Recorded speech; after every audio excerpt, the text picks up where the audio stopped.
When I read your book, Libido Dominandi, which I urge for every man to read, one thing that got me is that you knew what took experience for me to learn. And the thing is, you kept mentioning in that book that experience can be very costly. And it was very costly for me in the fact that I donated the prime of my years into figuring things out that men like you knew. And a man watching right now can say, well, the things that Dr. Jones says is very good, but why isn't there anything in the culture, any of the messages being delivered to me that match that? In fact, like you mentioned, it's inverted. Everything is the opposite. Everything is trying to sate that lust that you have. So how did we get from where things were to the current year, 2019? And it seems like every level, every institution is trying to suck men and women into this lustful game of trying to satisfy their passions. Yes, you're right. That's why you don't hear anybody talk about it, because you're not supposed to know what I just told you. You're supposed to be a good, docile sex robot, wage slave, and engage in, as I said in another book, transient, sterile relationships, because that's the best way the oligarchs can strip you of your labor and turn you into their slave. They know that. They understand it completely, and that's why they'll never talk about it. And so you're right. I mean, Ben Franklin said, experience keeps an expensive school, but fools will learn in no other. So better to learn in the expensive school than not to learn at all. And if your audience is men, I mean, yeah, you have an advantage because you have a longer, what should I say, a longer procreative career than women, and you have a chance to make up for it in lots of ways that women don't. I just had a conversation with a woman who contacted me through the internet, hadn't read anything that I've written. And she was exactly the epitome of every book I wrote. Okay, so she starts off in Boston. She's living on a street in Boston where every single person on the street is an Irish Catholic. And everybody takes care of everybody else. And she has this nostalgia for this place, and they get destroyed by ethnic cleansing. The blacks get moved in, become the proxy war of the oligarch to drive this person out, drive everyone out. They go to the suburbs and they are completely deracinated and cut off. And when you're lonely and you're subjected, what happens in the suburbs? You're not sitting on the front step playing with your neighbors or talking to your neighbors. You're watching television, you're driving a car. You're isolated. When you feel isolated, you feel lonely. When you feel lonely, you have this kind of sexual desire that you don't have otherwise. And she succumbs to it. And in her 20s, early 20s, she goes total full hog, whole hog, sexual liberation, 5 years, numerous sex partners, 3 abortions later, she's wrecked. She's damaged. At that point, she becomes a lesbian. What I find, for 14 years, she lived in a lesbian relationship, and now it's because she hates men. I mean, so the first book is Slaughter of Cities. That's described as destruction of a neighborhood. Second book is Libido Dominandi, which strikes like how she was sexually engineered, and so on and so forth. That's the way it works. And so what the good news is that she woke up and she said, I finally realized what happened to me. The bad news is I only have one life. I only have one life, and I can't have children anymore. And what am I going to do now? I'm 50 some years old. What I find the most unfair, what the culture is doing, what the oligarchs are doing to women, is putting them on the same educational and career timeline as men.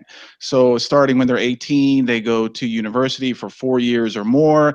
Then they're really encouraged to establish themselves, to get a career, to get that middle management job, and to not worry about creating a family until their income is high enough to enjoy first class amenities in the Right. urban environment.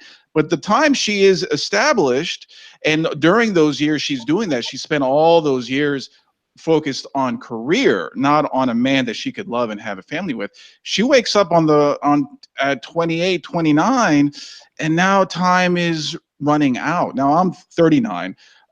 You know, there is still hope for me, let's say. But if a woman went on the same trajectory as me at 39, there's no options. So That, do you think that they are targeting women a little bit harder than men because they know that women have this shorter fertility time span?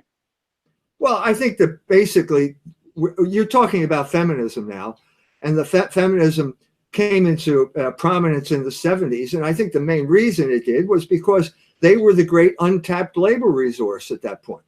The Rockefellers, the big foundations, the oligarchs at that point were interested in driving wages down. The simplest way to drive wages down is to double the workforce, and you double the workforce by bringing women in. And so that's why there was this big push to convince women to have careers. Now, this was not just the United States. I mean, one of the great ironies is this happened in Iran. I've been over in Iran numerous times. You know, I preached in a mosque in Iran. And I was there in the mosque. I gave the Libido Dominandi talk in the mosque. And, all the guys are sitting there on the rugs, and all the women are in the room in the back, and they're all listening to me. And I said to the guys, how many of you guys are married? About 20 guys raised their hand. Then I went down the line. How many children do you have? Zero, zero, zero. Not one married man had one child. And this is Iran, that basically came into, I mean, you're probably a product of this, but I mean, the Islamic Revolution was a repudiation of the great Satan of American materialism. The Shah was too much involved in the sexualization of Iran. They threw it off, and then here the same system comes back again. How did this happen? How did this happen? How did you create a nation of feminists in Iran? Well, education was part of it. And all of these women, all these poor women have spent all their time becoming nuclear physicists. And now they're wondering, when am I going to have a family? It's not fair to these women. My son, my youngest son is in ballet. He goes to the Cincinnati Ballet, gets a job there. He meets a woman. They fall in love. They get married. They invite everyone to the wedding. Okay. Well, this was a tremendous breach of protocol, because especially in the arts, especially when you're in something ballet, you're supposed to be a good soldier in the sexual revolution and engage, as I said, in transient, sterile relationships.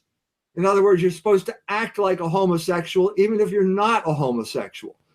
So the retaliation, the big boss at the ballet retaliates by firing my son and promoting my daughter-in-law. Now, if this isn't an assault on marriage, I don't know what is. And she retaliated by having a child. And she inspired all these other ballerinas to engage in an insurrection against the gay lifestyle, even when you're a heterosexual. And the best way to prove that you're not a heterosexual, I guess, is to have a child. So 4 children were born out of this insurrection against this inhuman regime that has been imposed on everyone, but especially on women, for the reasons that you mentioned. I have long said that dating actually originated with the gays in the 1920s. Gays couldn't go out, they couldn't hold hands with other men, so they would meet in these dark rooms late at night that served alcohol.